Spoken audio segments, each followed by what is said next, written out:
Dubrow Suspicion Files.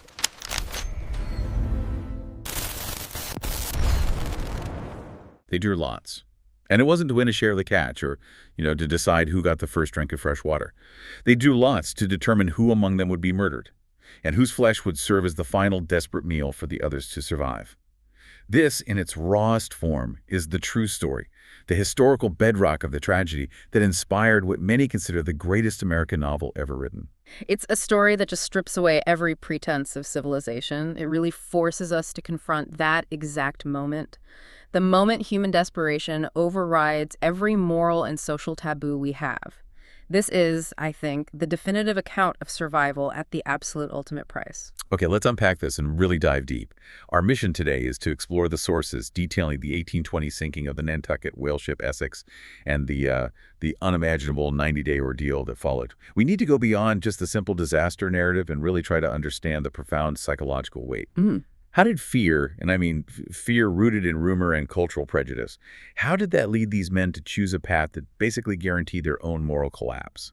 To do that, we have to start with the stakes. So let's set the scene. It's November 20, 1820. These men were 15 months out from Nantucket. Their vessel, the Essex, it's only 87 feet long, and they are out in the middle of nowhere, in the vast, uncharted waters of the Pacific. I mean, they were chasing floating gold. The rewards had to be just astronomical to justify being this far from any possible help. Exactly. They were chasing the greatest commodity of the age. Right. And to really get inside the mindset of the Essex crew, you have to understand their mission. They weren't just hunting any whale for General Oil. They were specifically targeting sperm whales for a substance found in this massive cavity in their heads, spermaceti. And this wasn't just some ordinary whale oil. This was the premium energy source of the 19th century. We were talking about the era's solution to a fuel crisis, really. Yeah. A high-end product that provided just superior lighting quality. We really can't overstate the economic value. Spermaceti was, and this is not an exaggeration, floating gold. In the early 1800s, it retailed for about $2 a gallon. Now, if you adjust that for, the relative cost of living and purchasing power today, we're talking about the modern equivalent of maybe $200 a gallon. $200 a gallon. It's a luxury item. Just to light your home. And the quality, it justified that price. What made it so much better than other oils or things like tallow or lard? Chemically, it was just cleaner. I mean, most fuels back then burned dirty. Tallow candles smoked like crazy. They gave off this foul odor. And ordinary whale oil, it could be corrosive and often crystallized or sort of turned cloudy in cold weather, which ruined its effectiveness. Spermaceti, on the other hand, burned with unparalleled brightness, minimal smoke, and crucially very little odor. So if you were wealthy in, say, Boston or London, the clean, odorless, bright light of a spermaceti candle, it wasn't just illumination, it was a status symbol.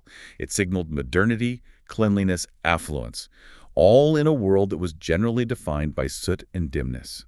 These men were out in the middle of the Pacific, risking everything just to fuel the homes of the industrial and social elite. And that puts their roles into sharp focus. Aboard this tiny 87-foot Essex, you have 20 men, all committed to this. You've got Captain George Pollard Jr., who was only 29 and on his first command. I mean, a massive responsibility for a young man. Then there was the first mate, Owen Chase, just 23, highly intelligent, but maybe a bit volatile. And the youngest member, the cabin boy steering the ship, Thomas Nickerson. He was just 14 years old. 14. Their youth just underscores the desperate nature of this whole business. So 15 months in, searching, hunting, rendering the catch. And then, on November 20th, the cry goes up, the cry that signifies success. There she blows. They'd spotted the whales, hashtag, the deliberate ramming. The account we have to rely on most heavily for what happens next, for the attack itself, comes from First Mate Owen Chase, right? He wrote this detailed narrative just a few months after he was rescued. Yeah, and it's a document of just forensic horror. It's chilling. And Chase himself, he wasn't out in the whale boats hunting at that exact moment. He'd come back to the Essex because his boat was damaged and it needed repair. So he's on the main deck, he's working, and he looked up. And he sees what he described as a very large spermaceti whale, about 85 feet in length. 85 feet. You have to really picture that. The Essex itself was 87 feet. Exactly. The two giants, the ship and the whale, were almost identical in size. And Chase notes that at first the whale was just lying quietly in the water. It was maybe 100 yards away, and it just seemed to be watching the ship. It's this moment of eerie silence right before utter chaos. Because it just switches from observer to aggressor in an instant.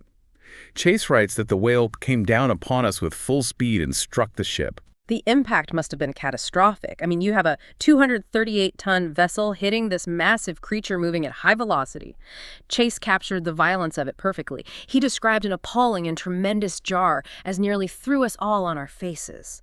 The force was so great, he said, that the entire ship just stopped, as suddenly and violently as if she had struck a rock. And the cabin boy, young Thomas Nickerson, he witnessed the whole thing from the helm. He saw the monster hit. And the whale, it's momentarily stunned, maybe disoriented by its own violent impact, and it swims off a little ways. The crew must have just held their breath, praying it was just a one-off collision, a terrifying accident. Right, and if it had been an accident, the story probably would have stopped there, maybe some repairable damage. But what happened next is what turns this from a maritime accident into a singular historical event.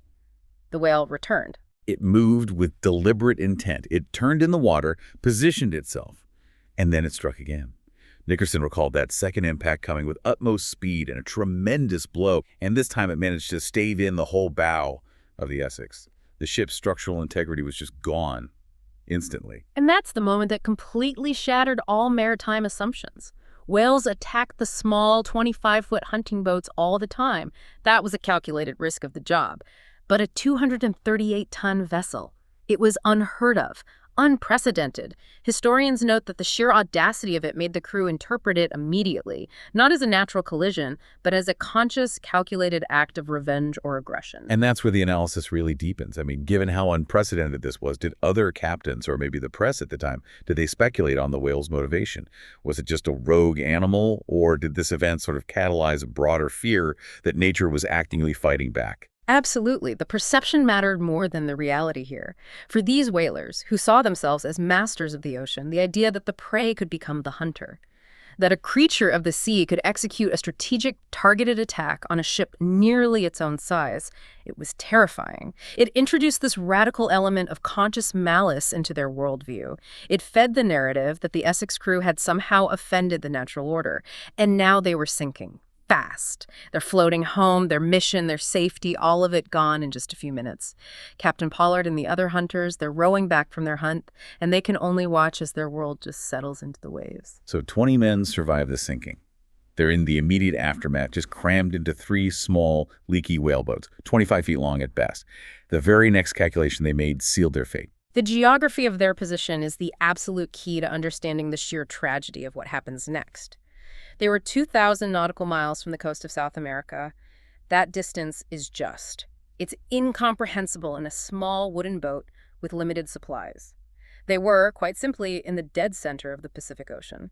Their entire world had just shrunk to 3 small, fragile slivers of wood surrounded by an infinite amount of water. #, be back. The captain's logic versus the crew's fear. So Captain Pollard, using his navigational knowledge, his logic, he makes the immediate rational calculation. The closest land was sailing west toward the Marquesas Islands or Tahiti. This was the shortest route, the only feasible option to reach safety quickly. Right. But the crew, and they were heavily influenced by First Mate Owen Chase, they rejected the rational choice instantly. They were absolutely opposed to sailing west. And why? The one thing they dreaded more than the certainty of a long, miserable journey across the open ocean was the possibility of a quick arrival at a shore where they might find cannibals. They dreaded cannibals. And this is the fatal, tragic irony of the whole Essex story. The fear of being consumed by the other, by people they viewed as savages, it completely superseded the rational fear of dying slowly, agonizingly, of thirst and starvation on the open sea. They were willing to choose certain slow death over a rumored immediate danger. We really have to dive into the nature of this fear. This wasn't just some vague anxiety. They had heard these lurid tales of warring tribes who practiced cannibalism on their enemies. They even had a term for human flesh, long pig. And these stories were likely, heavily influenced by sensationalized missionary and trader accounts from that era. Exactly. So this decision is less about logic, it's more about cultural prejudice and deep-seated anxiety. I mean, in the 19th century Western mind, the greatest violation was being reduced to an animal or being consumed by a savage. The thought of facing these terrifying, culturally constructed others was more paralyzing than facing the elemental forces of nature. It's the ultimate statement of colonial-era fear. So the crew convinced Pollard to sail 2,000 miles south and east, aiming for the distant, safe coast of South America. It was an insane journey. It added thousands of miles and weeks, maybe months of starvation to their route, all to avoid a rumor. And here's the really crushing part, the contextual insight that historians provide. Well, those islands certainly had a history of cannibalism. By 1820, that practice was declining dramatically, if it wasn't already gone, especially along coasts that were frequented by Western ships. That's right. The sources are pretty clear on this. They point out that traders had been visiting the islands without incident. They literally condemned themselves based on outdated, sensationalized lore. So they had this impossible choice, sail west and risk what was likely an outdated, sensationalized rumor of cannibals, or sail thousands of miles east and absolutely guarantee they would suffer through months of thirst and starvation. And they chose the latter. They prioritized cultural anxiety over their own survival instinct. ####C, Herman Melville's verdict. This catastrophic, fear-driven calculation is what elevates the Essex story into, high literature. Herman Melville, a young writer who was deeply interested in maritime life, he devoured Owen Chase's narrative. And what's so fascinating is how Melville, decades later, just cuts straight to the core of the tragedy. We actually have his notes in the margins of his copy of Chase's account, and he explicitly connects their psychological state to their final horrible fate. Melville summarized the whole tragedy with this devastating clarity. He notes that all the sufferings of these miserable men might, in all human probability, have been avoided. And then he delivers the indictment of their cultural fear, he says. But they dreaded cannibals. Wow. That one single line explains the entire 90-day ordeal. They were sailing away from a rumor of cannibalism and directly into the certainty of it. Their fear, ironically, forced them into the very act they were trying to avoid, consuming human flesh. And this raises a really important question that speaks to the heart of this whole deep dive. What does it say about human nature when the terror of being passively consumed by a perceived savage tribe is greater than the terror of actively dying of thirst and hunger?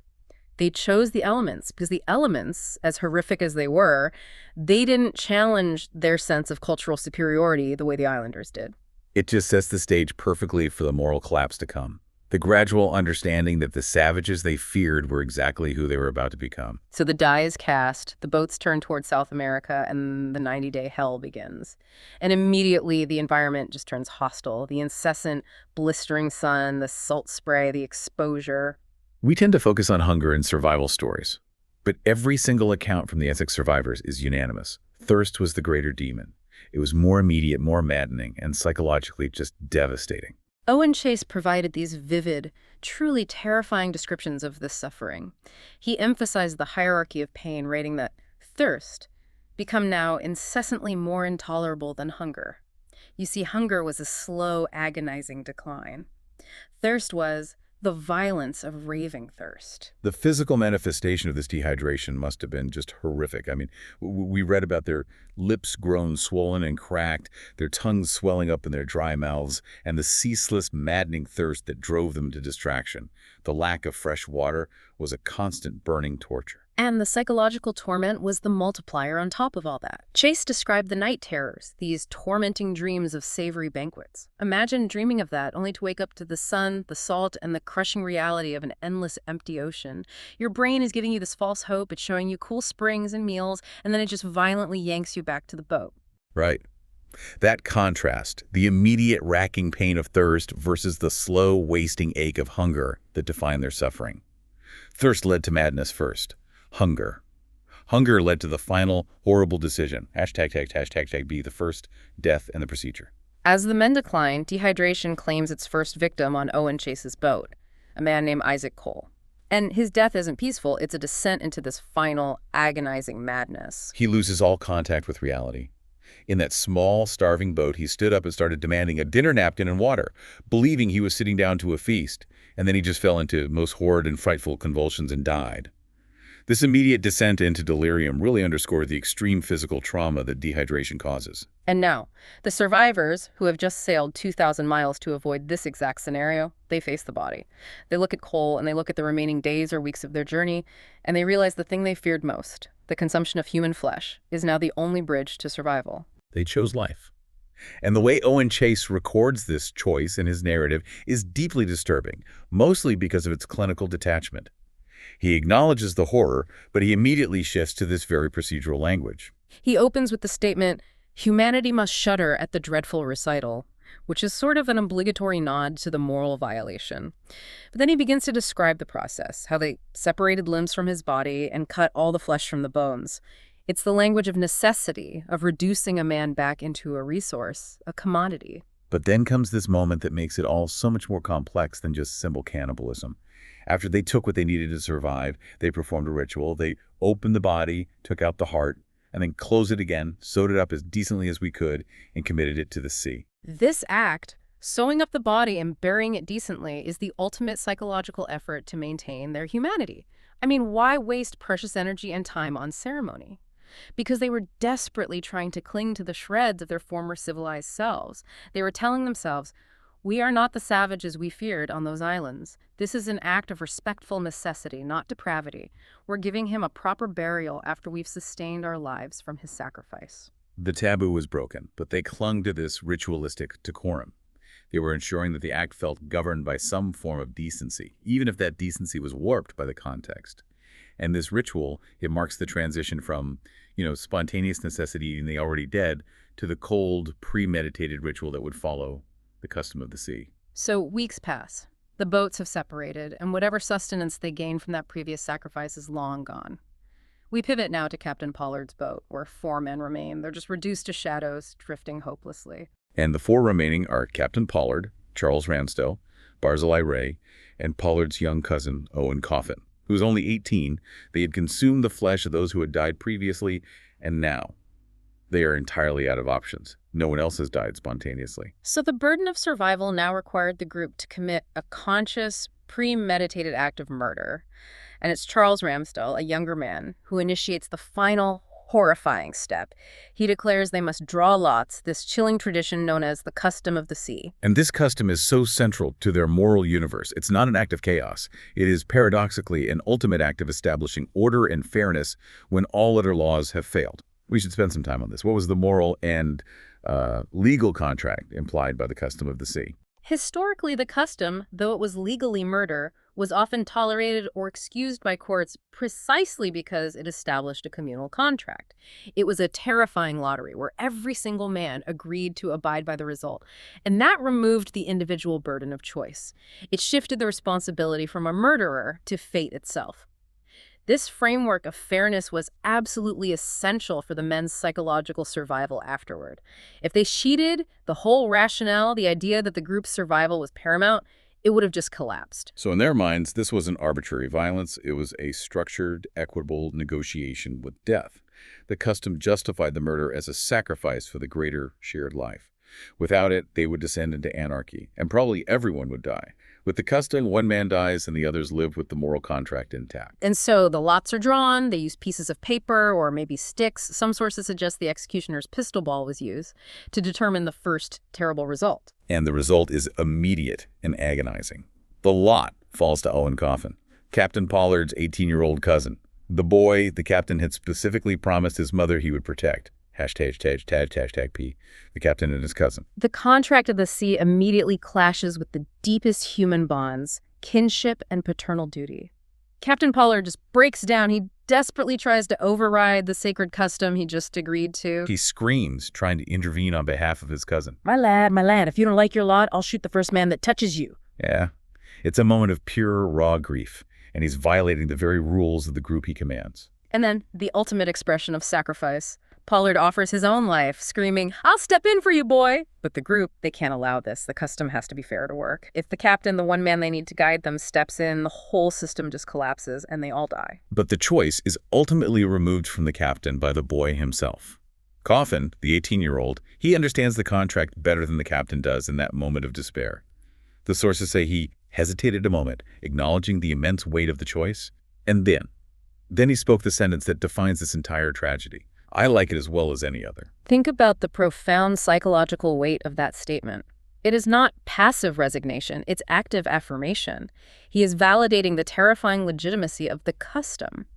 By accepting his fate, he confirms that the process was fair and therefore his death was a necessary, sanctioned sacrifice for the group.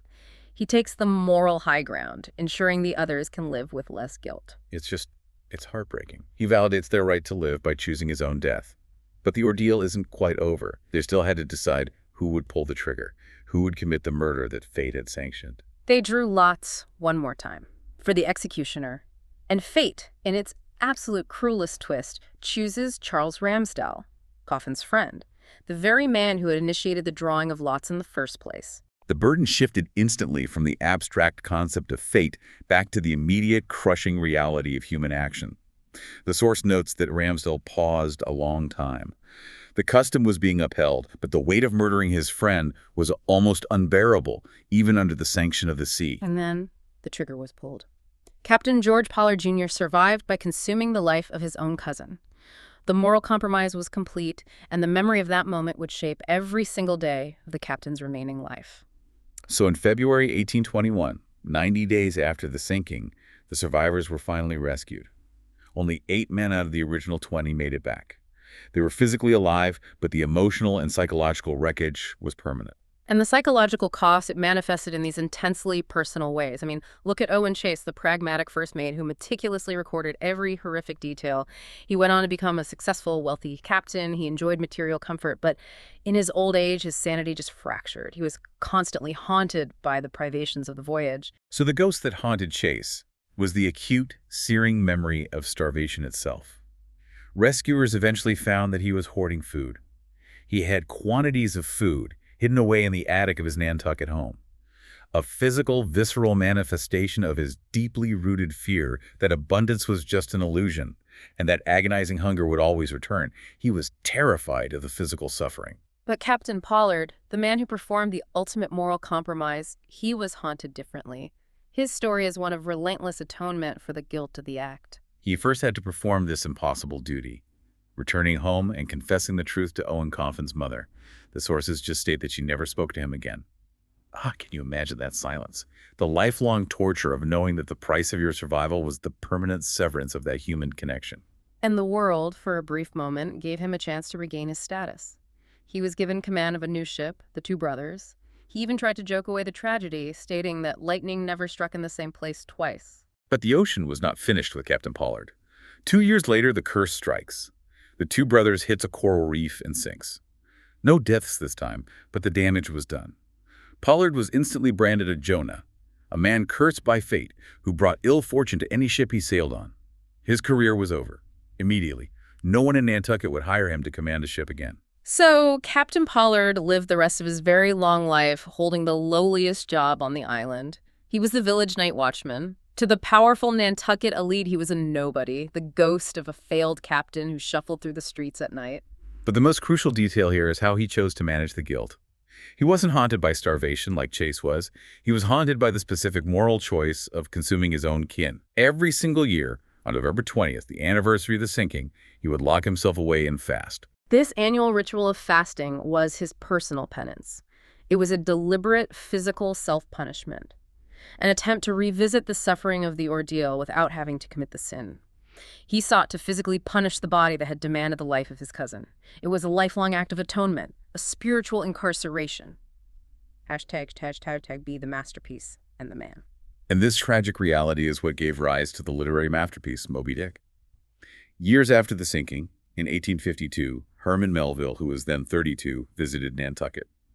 His novel, which was inspired years earlier by reading Chase's account, was a commercial flop at the time. And Melville sought out the sources, but he didn't seek out the rich, successful former mates. He sought out Captain George Pollard, the town nobody, the old night watchman. The contrast between the real captain and the fictional one is the true insight of the Essex legacy. Melville's fictional Captain Ahab is driven by this obsessive, maniacal vengeance against the whale. He's defiance embodied. But the real Captain Pollard was the complete antithesis of Ahab. He was a humble man, broken, defined not by rage against the monster whale, but by a crippling atonement for the moral monster he was forced to become. Moby Dick famously ends with the sinking of the Pequod, which mirrors the Essex disaster. But Pollard's life continued for decades after the wreck, carrying that psychological wreckage with him. Melville realized that the true story wasn't the monster whale. It was the impossible moral dilemma faced by the men and the horrific cost of living with the consequences. He carried that meeting with him for the rest of his life. Yeah, and Melville's final assessment of Pollard is the ultimate validation of the man's quiet suffering. He wrote, "To the islanders, he was a nobody. To me, the most impressive man that I ever encountered." The world gained a literary masterpiece from the story of the Essex. But the price was 90 days of sheer, unimaginable hell and the permanent, crippling burden placed upon the soul of a captain who had to live, knowing exactly the price of his survival. He was more impressive, perhaps, because he didn't turn to revenge. He turned to quiet penance. #outro. This deep dive, ultimately, it forces us to confront this profound central paradox. The men of the Essex chose a 2,000-mile struggle against the absolute certainty of agonizing starvation because of a deep, primal, and ultimately outdated fear of cannibalism. And in doing so, they ensured they would be forced into the very act they were trying so desperately to avoid. They sailed away from a rumor of savagery, only to face the inevitable reality of the custom of the sea, which demanded savagery for survival. The connection for you, the listener, is this. When civilization completely breaks down, when all laws and comfort are stripped away, the rituals you cling to, like the custom of the sea or the act of sewing up a body for a decent burial, they become a desperate, final form of order and chaos. These rituals are their final attempts to prove to themselves that they are still human, even when they're committing the most inhuman act. And the memory of that trauma, it manifested in two contrasting ways. Owen Chase, haunted by the fear of physical suffering, became a hoarder of food. Captain Pollard, haunted by the moral crime, became a faster, starving himself annually.